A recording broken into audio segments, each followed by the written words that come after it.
Hey now! What is up, everybody? My name is Mike Brown, aka Review King MB, and as a part of my 12 Days of Christmas, I decided to watch for the first time Office Christmas Party. This was a 2016 film that was directed by Josh Gordon and Will Speck. And this is the movie that I remember when it came out, and I remember seeing the trailer and the cast and thinking, that looks fun. And for whatever reason, I didn't watch it. I don't really have a good explanation for why. I'm trying to remember back and think, why did I not see this movie? But now I am watching it, and the plot is we meet Jason Bateman, who works at this company. They try to make sure they hit a certain quota with their money and branches and all of that good shit that I don't really understand because I don't work at an office job. But Jennifer Aniston comes in, who's kind of the CEO of the whole shindig. She shows up and says, hey guys, you haven't been making any profits. You haven't been doing well. She even tells her brother, who's running the department, TJ Miller, that I'm just going to shut this shit down. You're going to have to fire all of these people, and it's over.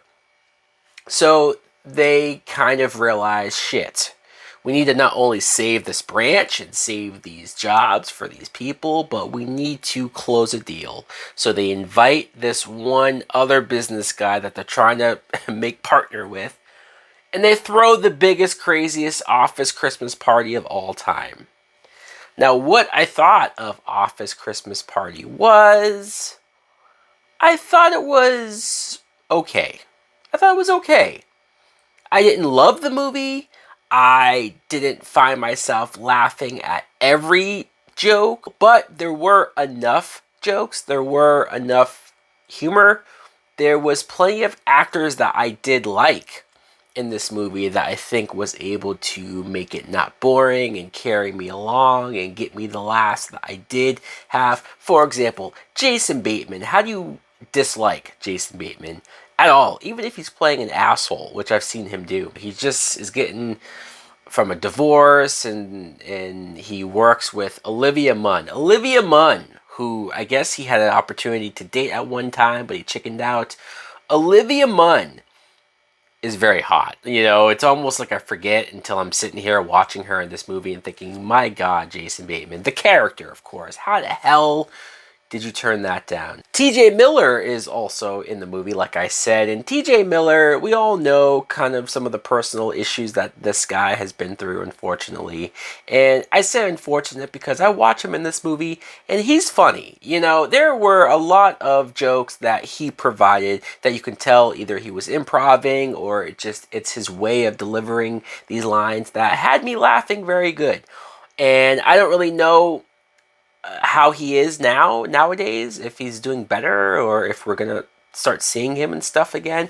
But in this movie, I did enjoy him, even though, yeah, he's the irresponsible, he's not really a guy who should be in this position that he's in. But I did like the fact that ultimately at the end of the day, he did care about his workers, he did care about the people in the office. He wasn't a dick in that way. Speaking of dicks, Jennifer Aniston, she plays TJ Miller's sister, and she comes in like queen bitch. And there's something about Jennifer Aniston being a bitch to everybody that I did find major enjoyment from. Because usually when I see Jennifer Aniston, she's the nice girl. She's the one, you know, who's trying to find love or trying to do this or trying to do that. To see her just come in and be such an asshole.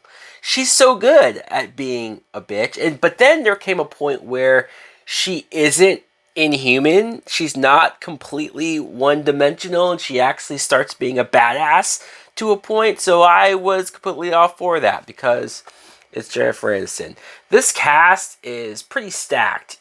There's a lot of actors that I am going to neglect to mention because there's so many of them, but the ones that I do want to mention, Randall Park, I just enjoy seeing Randall Park, so I wanted to make sure I mention him here.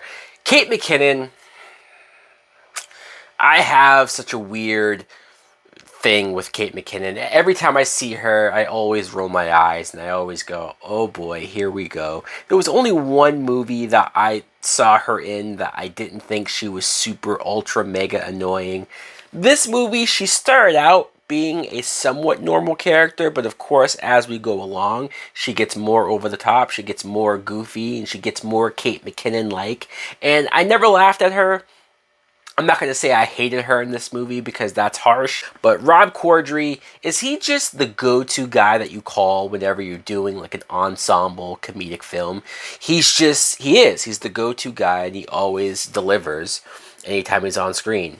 Jillian Bell, who kind of showed up in a surprising type role where she's playing a pimp to this escort that gets hired to the party by Dopinder, I believe, from Deadpool.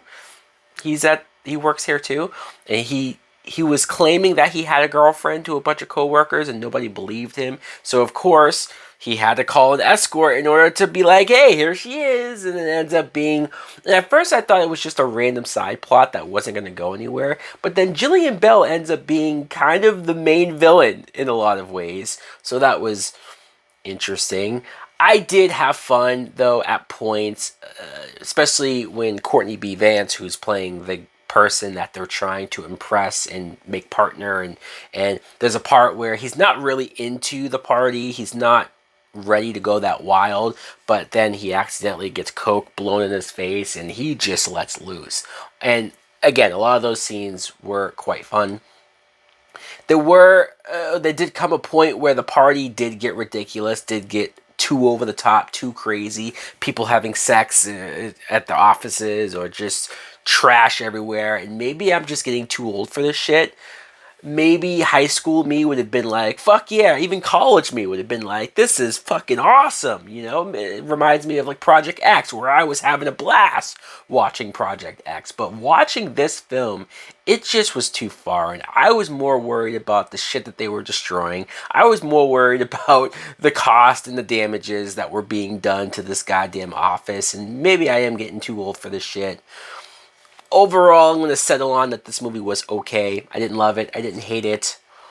Anyways, guys, let me know in the comments below if you too saw Office Christmas Party. What do you think of it? Do you like it more than I do? Or did you think it sucked? Or did you not even see this movie? Which I don't blame you because I just watched it now. Thanks for watching. Like, comment, subscribe. Later!